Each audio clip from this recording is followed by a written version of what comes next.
Hey everyone. All right, so I'm here with my very, very good friend. I've known him for a long time, Amit, and we're at his house. It's a beautiful place behind us. There's the Dead Sea behind us and Jordan, and we're right by the Herodium, which is that way. So, and we're gonna do some interview about whatever Amit wants to talk about. He's a entrepreneur, done many things in his life. And he makes connections between the Christian world and the Jewish world. And I guess the best thing is for just Amit to uh, and present what he does. And he's one of, as I said, I've known him for a very long time, and he's one of the best people I have met. His whole family, his wife, and his children, and it's always a blessing to get to see them and come here and visit. And it's been a while because of all the situation that's been going on, unfortunately. And Amit's going to talk about some of that and how it affected his life and his business. And he's a tour guide, a very good one, I can say. And I highly recommend.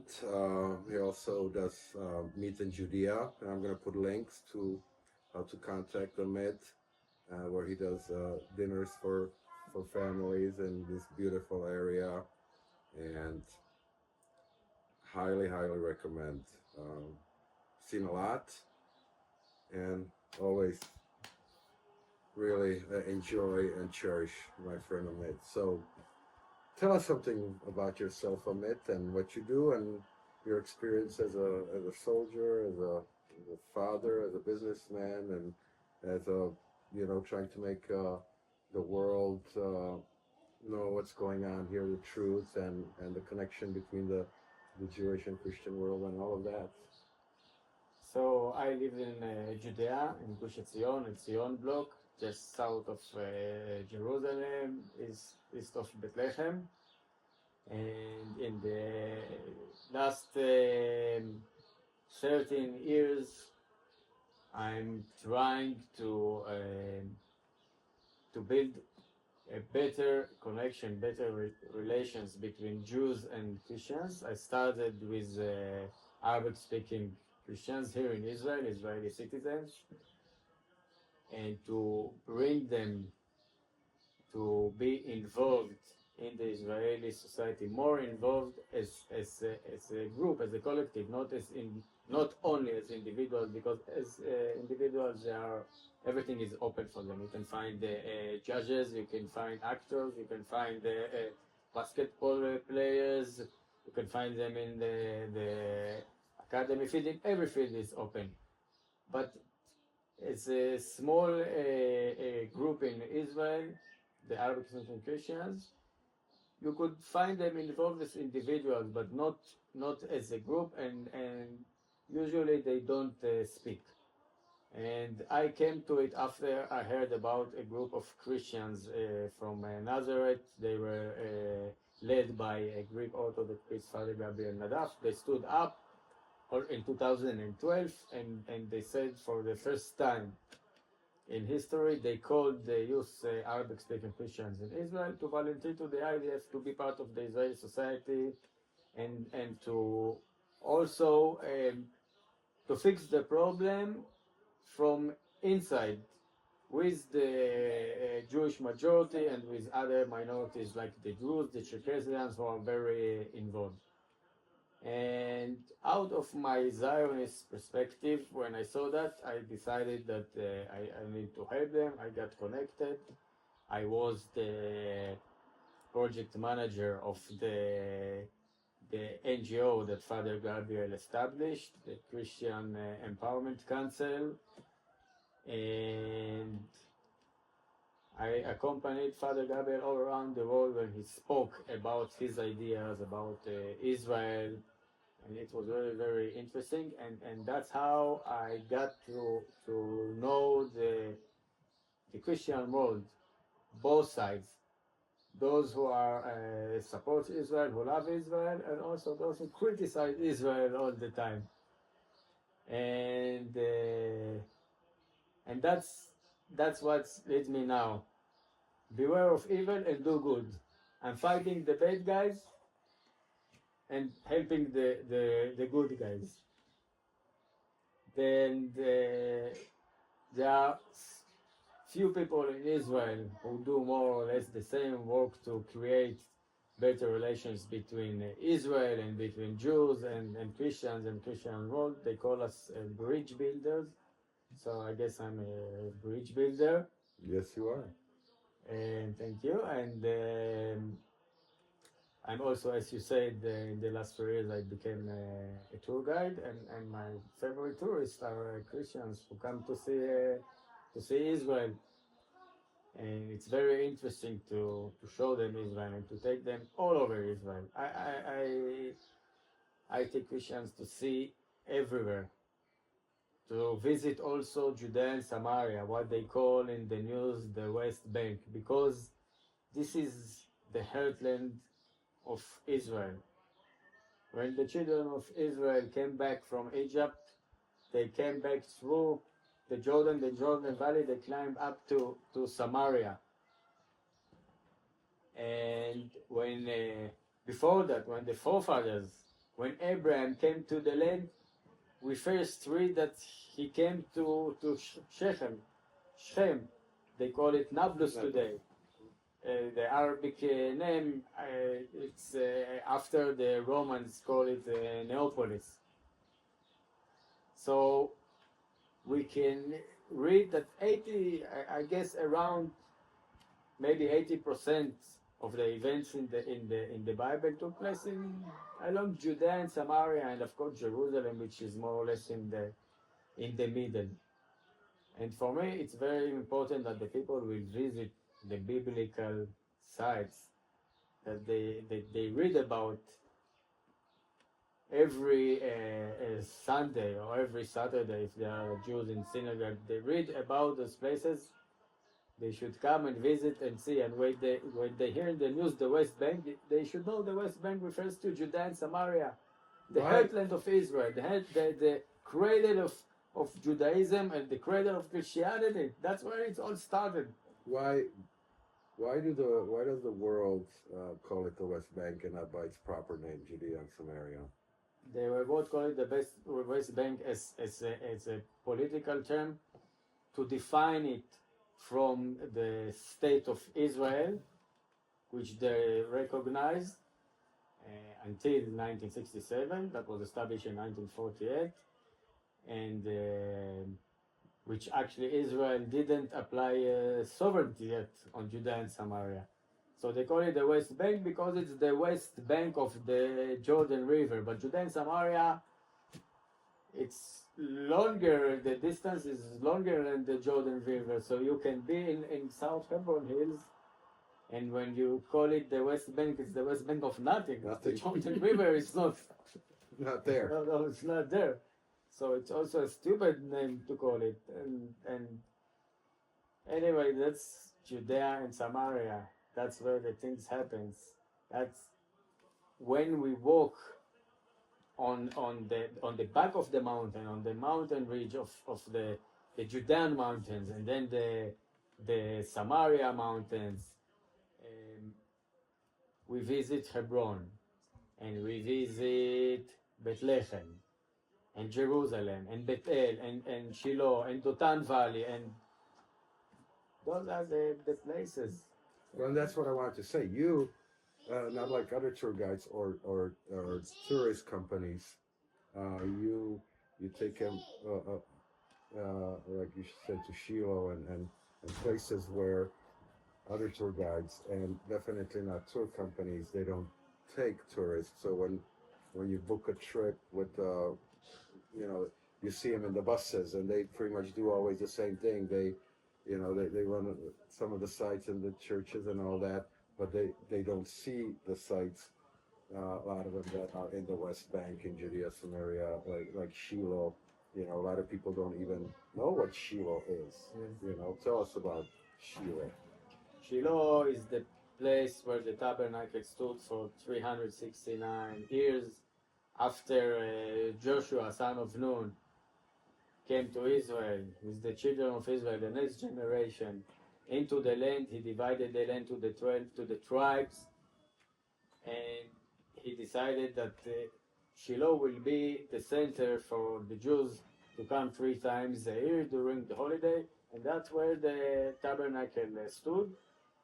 And after that, the tabernacle moved few different places until King David brought the Ark of the Covenant to Jerusalem, and his son King Solomon built the first temple on Mount Moriah, where King David bought the place from Aruna, the Jebusite,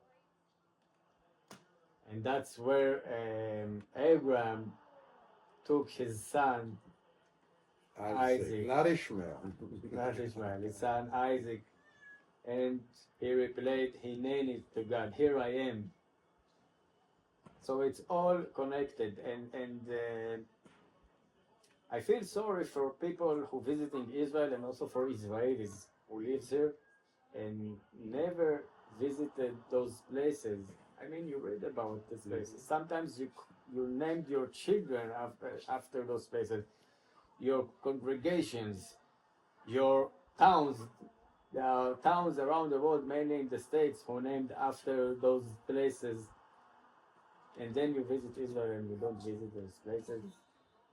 And like in Shiloh, you can actually see there's a big museum, and you can see where the actual tabernacle stood, and also they have a great winery there, Shiloh Winery. They have great wine. Been there, and so yeah, with Amit, you get to go through Judea and Samaria. Let's call the West Bank, where and stop at places where the tour company won't take you.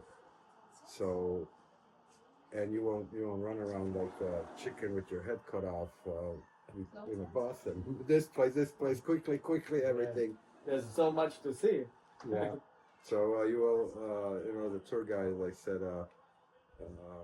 Ahmed gave me when he became a tour guide, he gave me a tour of Herodium right here. I brought 4 of my friends, three friends of mine that from Czech Republic, and atheists, and never been to Israel, and they were so impressed, and they just loved it, and so definitely when it comes to tours, don't book it with anybody else, but with Ahmed, and he knows people too, and he'll get you places.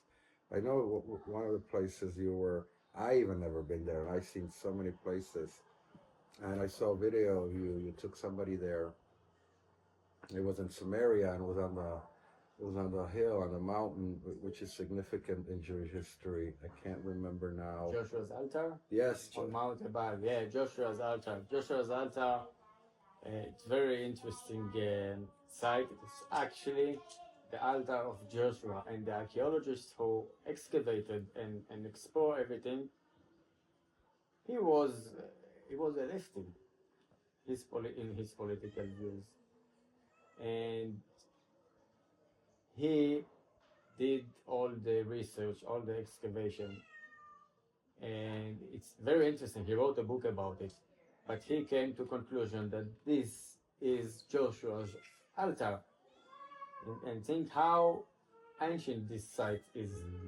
And it's located on Mount Ebal, Mount of Curses, and unfortunately it's on Area B. Judea and Samaria during the Oslo Accords were divided into 3 areas. Areas A, which are fully controlled by the Palestinian Authority. Areas B controlled all the civil administrative is controlled by the Palestinian Authority, security by Israel, and Area C, that's where the Jewish communities are located.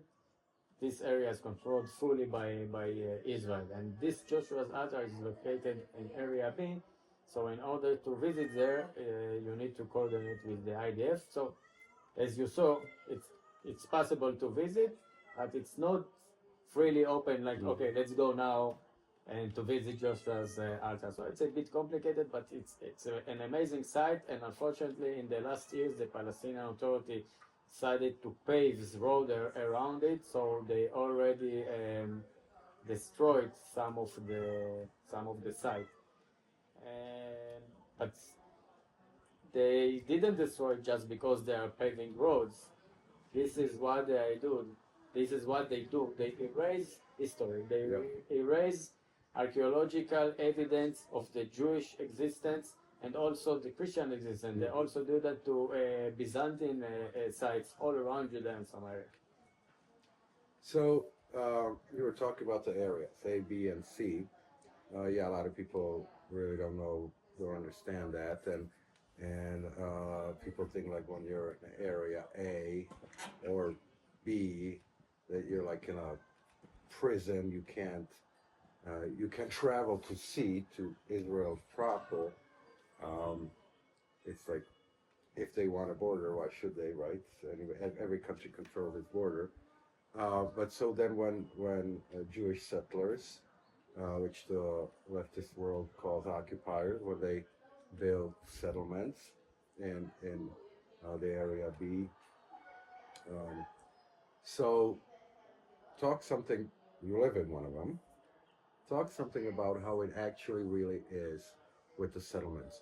Because they say that the Jewish settlers, they really occupying Palestinian land, which the word Palestine comes from Palestina, which is Latin from Roman for Philistinia, the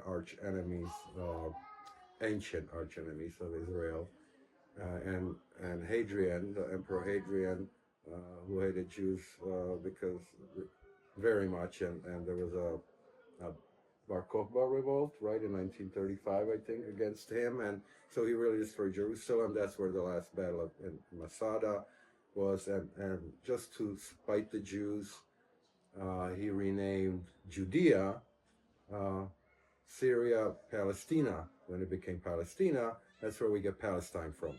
And also Jerusalem, Idea Capitolina. And he did what the Palestinian Authority is doing today. He erased every sacred place to Judaism and also already to Christians, the early Christians. Mm-hmm. So he also erased the places, but at that time early Christians were considered by the Romans as part of Judaism. So how does it work legally? You explain it best. I studied it. There's nothing illegal about the illegal settlements. They're not taking over Palestinians' lands, but you live on a piece of that land. Why don't you explain it to people how it really is and what it's all about? So, I make it short, there was a process still going on since 1967, since the 6 Days War, where Israel liberated those biblical areas. And it was decided that a private land, which the Arabs can show that they have papers from still the Ottoman Empire, Israel is not touching. So the Jewish communities were built on no man's land, with lands that became state land in a process. And most of the Jewish communities are located up on the hills. Why is that? Because the Arab villages were more close to the valleys, because in the valleys you do agriculture. So when the Jews came, when the Israelis came after 1967, they didn't took the land of the Arabs in the valleys. They went up to the hills where the Arabs didn't see what you have on the hills. You have nothing. You don't have valleys. You have rocks. The soil is much more tough. And that's where most of the Jewish communities were built, in order not to harm the Arabs, not to take their land. And I will say also on the roads that connects the area C and area B, and the roads also continue into area A, the roads are open for everyone. You can see white license plates which are authorized under Palestinian Authority. You can see yellow license plates which are authorized under Israel on the same road. Everything is open. We have the times of tension, we have the times of war, which Israel is doing, the IDF is doing more checkpoints, mainly when there is some information that comes from the intelligence that there are terrorists on the way on that road or goes on the other road, so IDF do checkpoints in order to try and cut them, but the roads are open for everyone in Judea and Samaria. The Arabs in Judea and Samaria, which are called Palestinians, they are not allowed to enter Tel Aviv, for example, Haifa, the cities in the state of Israel of 1948, unless they have permits. And you can see also cars with white license plates on the roads in Tel Aviv, for example, or inside the city of Jerusalem. Usually they give that to doctors or to businessmen who lives in the town under the Palestinian Authority, but they work in the hospitals in Jerusalem, and so they get the permission. That sometimes they close some of the accesses to the main roads, because of security reasons. And of course, that's where then they do videos, propaganda, and they say this is how it is all the time. We are in prison, we are under siege, but we do that for security reason, and anyway, there are still roads which are open. They can drive, and sometimes take a long way. But for me, for example, from here where I live to drive to the Dead Sea, if I cross through Area A, it's very quick. But as a Jew, I'm not allowed to go to Area A. If you drive through Area A, you have a red sign which warns you not to go in. So I need to drive through Jerusalem, and instead of taking me 20 minutes, it takes me about an hour. So that's one thing that a lot of people don't know about. They keep talking about how the Palestinians, Arabs, are not allowed sometimes, or certain people, to enter Area B, C. But nobody ever talks about that all of Israeli citizens, even if you're Arab, a Palestinian that is Israeli citizens and lives in Area C, he's by law not allowed to enter the parts of the West Bank and Judea Samaria. And why is that? Because, again, the reason is security, because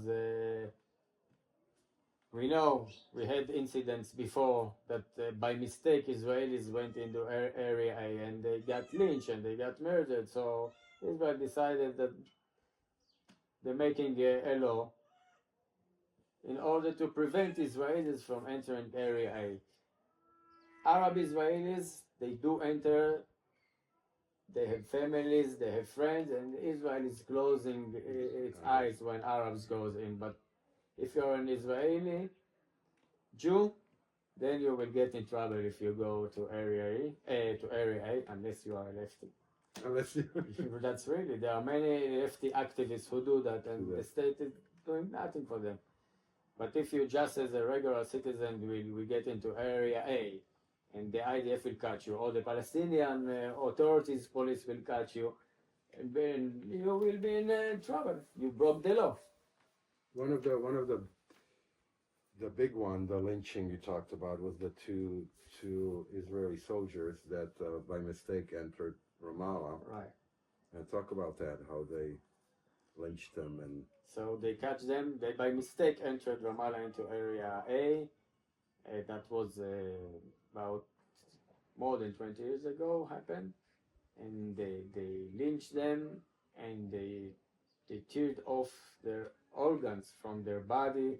They showed it in the windows, and everywhere were celebrating around them, like the celebration in Gaza on October 7th. Suddenly, they are all saying that they are not involved and they are so innocent, but we remember the videos from October 7th when bodies of Israelis and the hostages were brought into the Gaza Strip, how the crowd mass crowd around The innocent civilians. innocent civilians, the uninvolved civilians.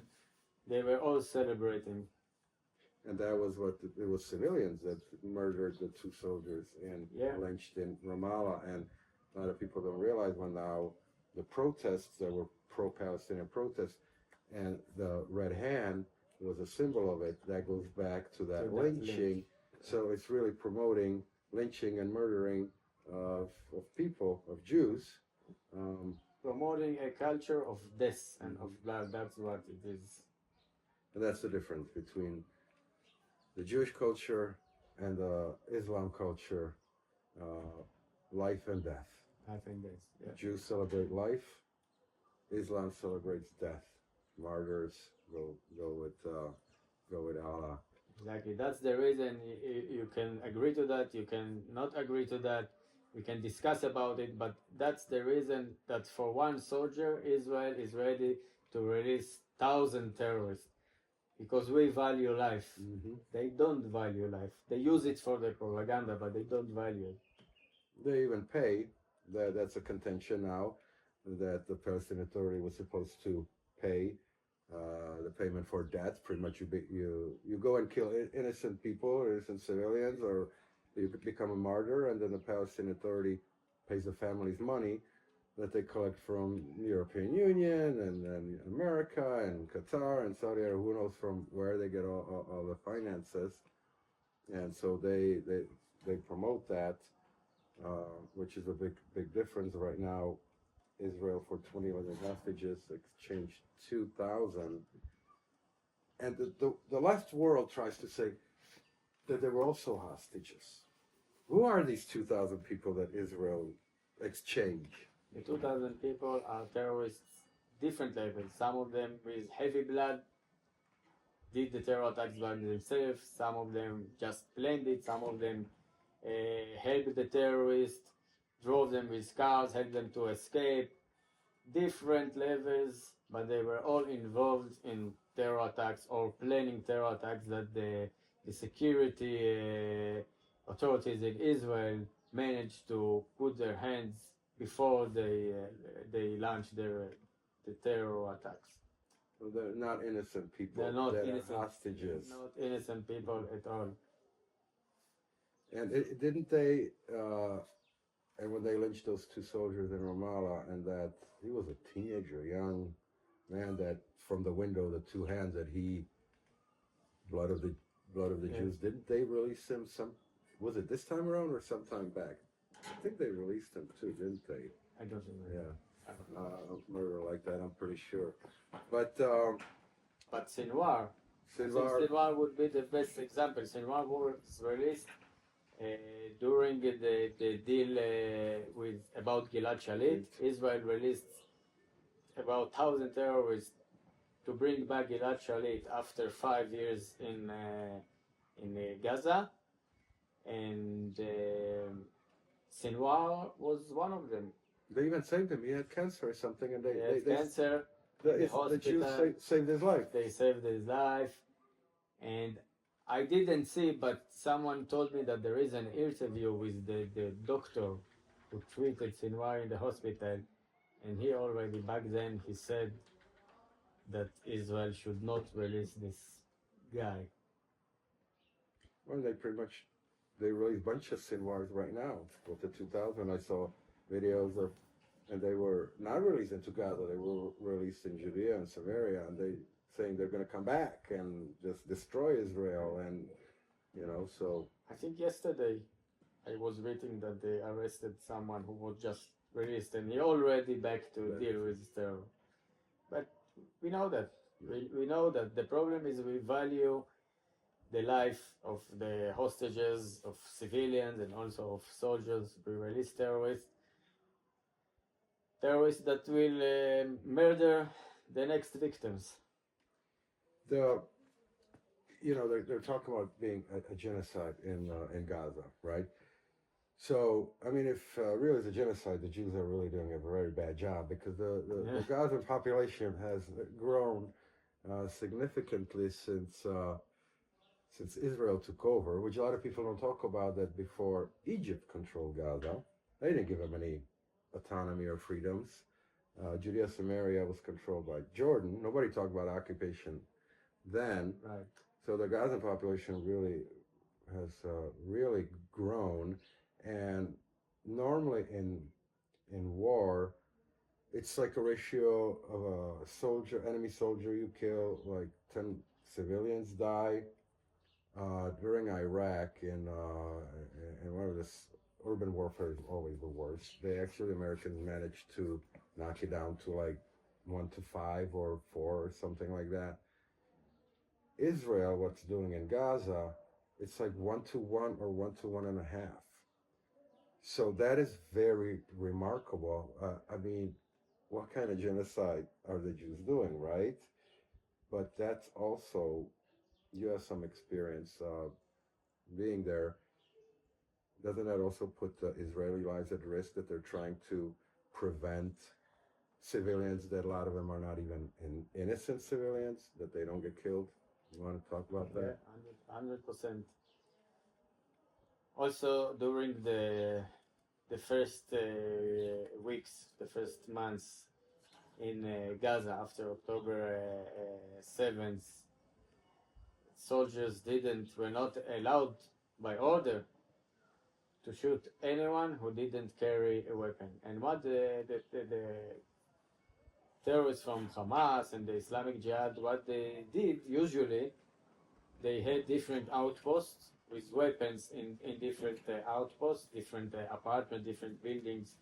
And when they didn't use the tunnels underground, they used to run from one outpost to another in the street, not with uniform, as civilians.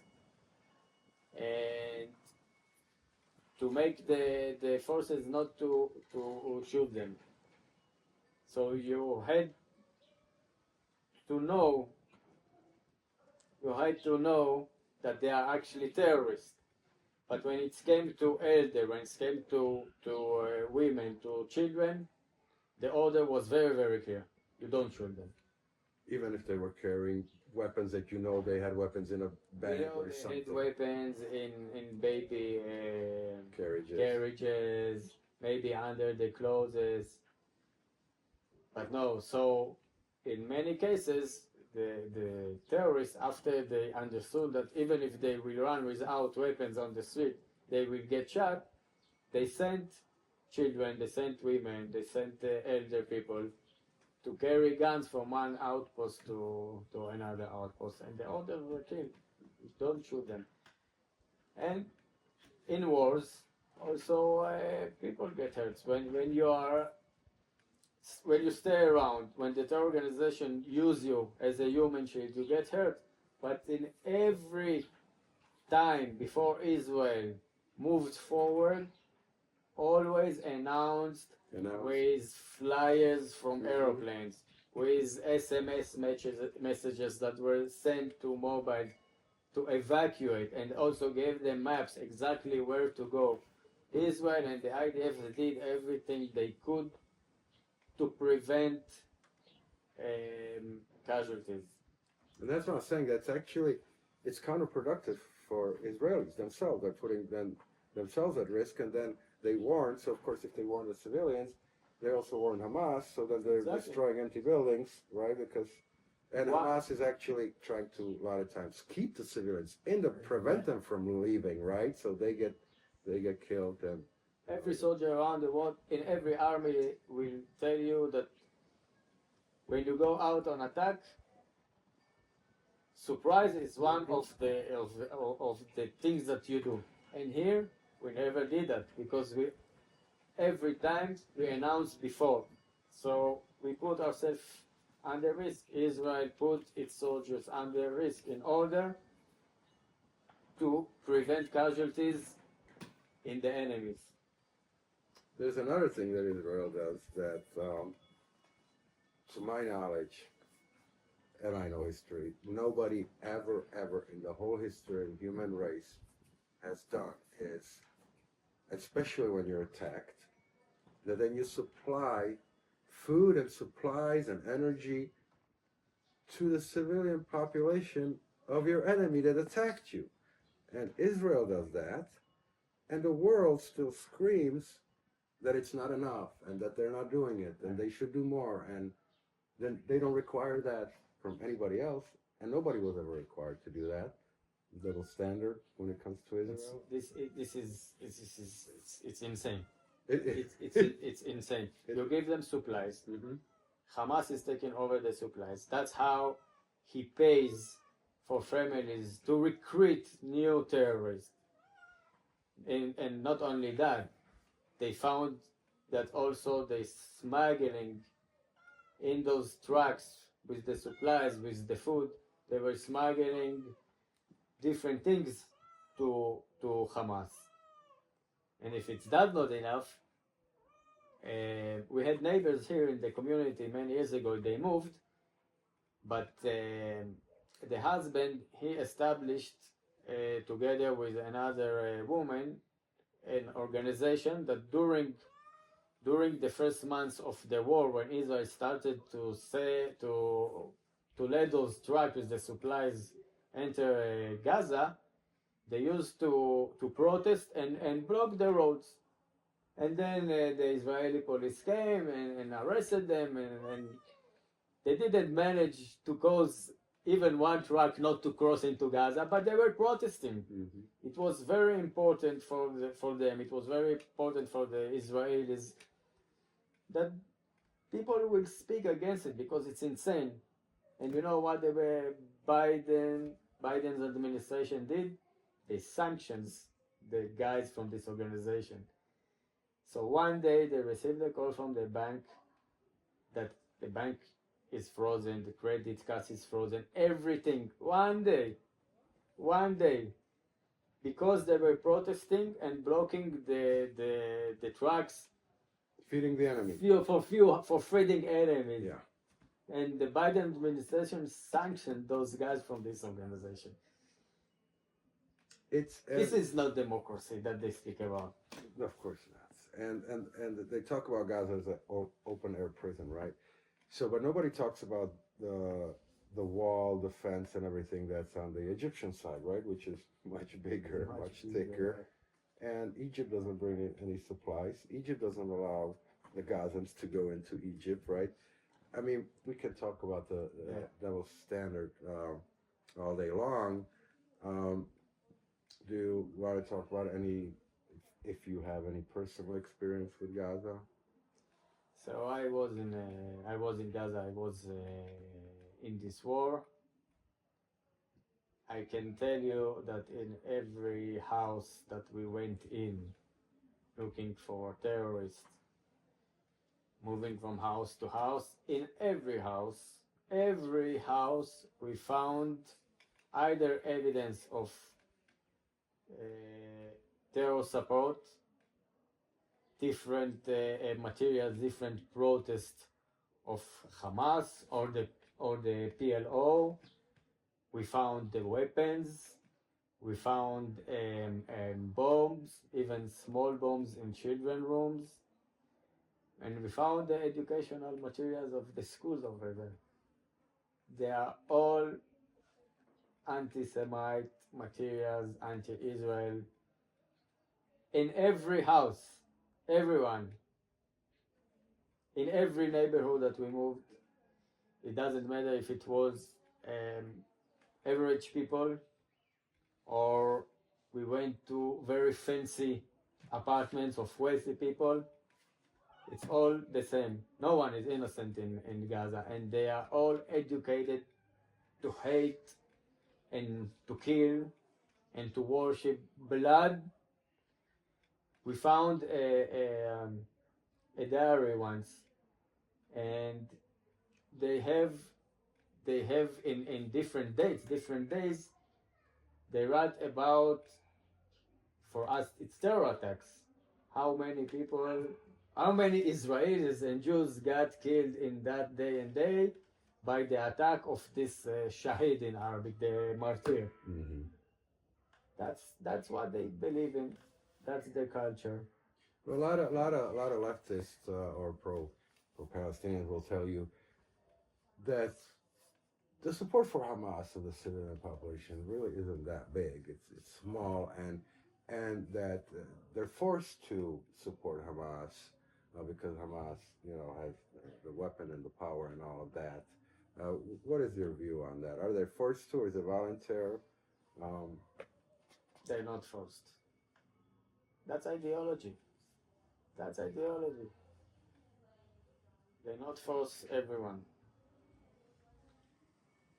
They do that because they hate, and they do that because they believe in that. And we saw on October 7th, there were 3 waves of Gaza that broke into the kibbutzim, the Jewish communities. Kibbutzim, the majorities in kibbutzim are lefty people that hired them, people that helped the Gazans, took them to hospitals, and we saw that the first wave were fighters, terrorists with weapons, some of them with uniforms from Hamas, from Islamic Jihad, from other terror groups. And then the second and the third wave were civilians. You could see elders, you could see children, you could see women broke into houses where you see blood on the floor, and took things from the house, furnitures and electronics and bicycles and cars and tractors and animals, cows and civilians. Not just that, they took, to my understanding, pretty much half of the hostages that were taken. Half of them were taken by civilians, not by. Right, that's true. By the. Half of them were taken by civilians into their houses to be slaves, and or to force them to marry to Muslims. But in Islam, if you want to have sex with a woman, you need to marry her even for a few hours. Yeah, so also civilians took. What, if you have an opinion on it or not, the one big thing is, how come it took the government, the IDF, to respond for so many hours after Hamas attacked, to come down and help and fight the terrorists? Because there were people. I mean, it's like what, 40-minute helicopter from Jerusalem ride over there, and people from Tel Aviv, individuals were actually, when they heard about it, would jump in a car, take their weapon, and go help. And it took the IDF so long. There's a lot of course, conspiracy theories and all that. Nobody really knows. Maybe few people know the real truth. What's your view on that? So first, we need to divide. There were people, civilians and soldiers, who took themselves and said, "Here I am, Hineni," and went down to fight and to rescue people from the Nova Party or from the different communities. Many of them got killed. And you had also different units of the IDF, of the police, border police, that they just went. They didn't ask the high commanders, they just went. Then the second part is where the commanders of the IDF, the chief of staff, and the others, the Air Force and the Shin Bet. And there are many open questions, many open questions. And in the last 2 days, one of a senior officer in the IDF, prosecutor, that's how you say, Prosecutor is the one that brings charges against somebody and then it goes in prosecutor of the IDF. She was found that she acted against the soldiers, against the IDF, with her team, and the judicial system of the IDF, which is also connected to the judicial system of Israel. Which is very leftist, right? Yeah, and that's brought me into conclusion. Now she's going to get arrested, I think. She's going to get investigated, of course. I don't know what's going to be at the end, because that's put all the judicial system in Israel now under pressure if she will speak, what she will say. But that's brought me yesterday to a conclusion that all what happened on October 7th, it's a betrayal. Interesting. My theory, and I know everybody thinks it's crazy, I'd like to hear your opinion. So my theory is, of course, there's a lot of theories that Netanyahu purposely let it happen so he can stay in power. All this nonsense, in my opinion. But my theory is because I know the left. They don't value life. They're pretty much like the Muslims. They don't value life at all, even that they say they do. At least the Muslims, they don't say they do, right? But the left, and very organized and very funded from the Western left, from Europe and from the Democratic Party in America and all that, they were trying to do everything to take Netanyahu down with the protest, organized protest, if it was judicial reform or because he got some cigars or something or, anything, pretty much what they were trying to do to Trump. They have a same blueprint. Take down your enemy. We're trying to do it to Trump. They succeeded in doing it to Bolsonaro in Brazil. They succeeded in doing it in South Korea to the president, where South Korea is being taken over by communists. So, in my opinion, because what happened to Golda Meir in 1973 when this surprise attack happened, and it took her down. She had to leave the government. So my theory, because the left still kind of operates the same, nothing new under the sun, they couldn't get rid of Netanyahu. And of course, a lot of people don't realize that, like in the IDF, even in the upper echelon, are a lot of leftists that are against Netanyahu. There was a lot of warning signs that were given to the upper about what's being prepared, what's happening, something not right at the border. My view is that why the late response and why it actually even happened is that by some of the people in the upper IDF command, that they did let it happen, and it was to take Netanyahu down. Is it crazy? It's not crazy. It's not. I hope that we will get to the truth one day. But I can tell you that now what happened with the prosecutor is that she gave an edited video to Channel 12, to Israeli news channel, about soldiers in Sde Teman base. That's where the Nukhba terrorists of the Hamas were arrested. And they did some edit a video while there was already an investigation, some accusations. They gave it to the news. They broadcast this video that they made, and they blamed the soldiers for harassing the terrorists, the Hamas terrorists, and that's came all around the world, about 100 million views.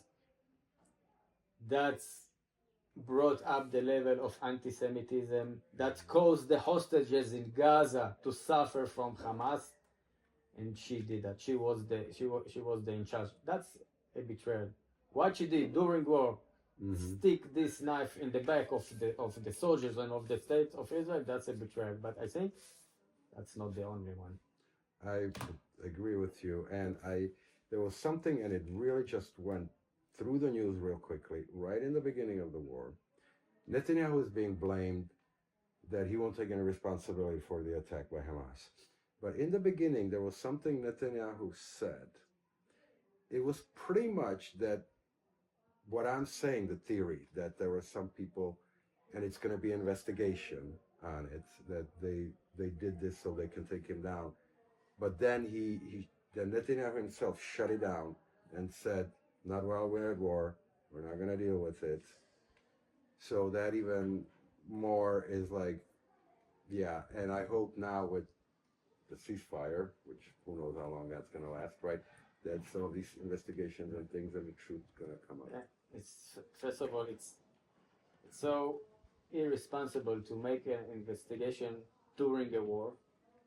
and we had Lebanon after Gaza, and we had Iran, and we have the Houthis, and the militias in Iraq, and terror organizations in Qatar. Samaria, and Qatar, and they only cared about taking Netanyahu down, not taking our enemies down. Mm-hmm. The second problem is that they want the investigation to run by a Supreme Court former judge. That's how it works in Israel in some of the cases. But people lost their faith. They don't believe to the courts, mainly the Supreme Courts. They don't believe to the legal advisor of the government. So how can you, if you want to get to the truth, and if you want the people to trust the committee, you need to think of a way that will speak to the both sides. Okay, also to those leftists who only cares about taking down the government and not taking down our enemies. But okay, I agree. If we want to get to the truth, we need to represent them also. But that's not what they want. No, because they know that if a judge will lead this committee, the case is closed. We already know what would be the conclusion. So, it's pretty much the same thing when there's something in front of the Supreme Court of the United States. You pretty much know 3 people are going to vote this way, 3 this way, and then the other 3, that's where you don't know. But yeah, it's so pretty much you know. So there are many ideas how Israel should build this committee that will do the investigation. Maybe bring representative of the hostages' families, maybe bring representative of reservists, of the communities around the Gaza envelope, and different and of course experts, security experts, and there are many ideas. They will find the solution, but a committee runs by a Supreme Court judge, that won't work. No, That won't work. We won't get to the truth, and we won't heal the society. They won't heal. We will just cause more separation. Well, But that's way. This is also something that they want to cause more separation. That's exactly how the left worldwide is divide and working, conquer. dividing, Mm-hmm. all the time dividing. Mm-hmm. Well, it's the same thing with the judge. I mean, one judge in Brazil and took down, a popular elected president, Bolsonaro. So yeah, judicial tyranny. I mean, that's. I said at the beginning, I'm trying to build the relation, to bring the Christians into the wide Israeli society, where you have Druze and you have Circassians. The left is doing the opposite. It's just trying to steer the diverse Israeli society into groups, and they want every group to fight and hate the other group. Yeah, and hate the other groups. They speak how progressive they are, how Democrats they are, how they are people of peace and human rights activists, but they're completely the opposite. Completely the opposite. They're going together with the extreme Islam, and just they bringing the West civilization into the point that it's going to collapse. The worldwide left is taking us to the point that we will not exist anymore. But that's the goal of it. It's the goal. It goes back to the Rome. So Nero wanted to rebuild Rome, so he had to first burn it down, right? To rebuild it to his liking. I mean, Caesar, divide and conquer, right? These are all old tactics. Nothing that the Bible talks about that. What you see today, there's nothing new under the sun. It's been here before. That's why you need to learn from history, right? And that's the whole purpose of, yes, taking the Western civilization down so they can build up their global leftist, communist utopia society. We can talk forever. Yeah. And we will, hopefully, it's not going to take this long because of COVID and the war and everything. Let's end up on something nice, positive. So what's the other thing that you do besides the tour guide that you do? I'm living here. Our community is very close to biblical Tekoa. And we know that Prophet Amos, he was a shepherd here. He's buried somewhere that way, right? On that way, yeah. So that's where Prophet Amos lived and walked and he gave a very tough prophecy. But he ends his prophecy and he's saying that we will be back here and we will have our gardens and trees and we will eat the fruits. So, and if you look around here, that's what it is. The prophecy of Amos came through and still coming through. We are here. We are living. We are eating the fruits from our trees, green gardens in the desert edge. So you're running the meet in Judea, and we're running the meet in Judea. so people can come. We invite people to come, tourists who visit Israel, they can come to have a Shabbat dinner with us and to see around, to see the place that they hear about in the news. I said the West Bank. And I have relatives in the US, Jewish relatives, and they once, many years ago, they came to visit me. And they were so surprised. They said, all we hear in the news is that every day, all day, they are shooting in the West Bank. And they came here and they were so surprised and so happy to see that it's not like what they hear every day. And I invite people to visit us. We're very happy. We will be very happy to host, and I invite people to visit Judea and Samaria. Come on, you're coming to the land of Israel. Go see the places. And learn something, learn the truth, and see how it really is, how people live, and not all the propaganda. And who better to learn it from than the bridge builder? Yeah. And living in the land. So, it was a pleasure as always, my brother. Yeah, thank you. Next time. Next time, come with, you have good shoes. You know, we can walk 8 hours from here. We're just going out from here, 8 hours, and we get to the Dead Sea. 8 hours walking. 8 hours walking. Yeah. I don't have a car that then drives through the desert yet. Maybe I'll buy in the future something like that, 4-wheel drive. Oh, that will be. But that would be 40 minutes with a 4-wheel drive. People would love that. And there's actually people that actually would like to take the walk. Yeah. There's crazy People people like that. I did it already also. I have more than once. Took a walk from here to the Dead Sea. Crossing the Judean desert. Good for the soul, huh? It's good for the soul, yeah. I did it once during the full moon night. Oh, It was really? amazing. That had to be. Always a pleasure. All right, until next time and some other videos. Check us out. May the Lord keep your hand upon all of you and bless. Bye.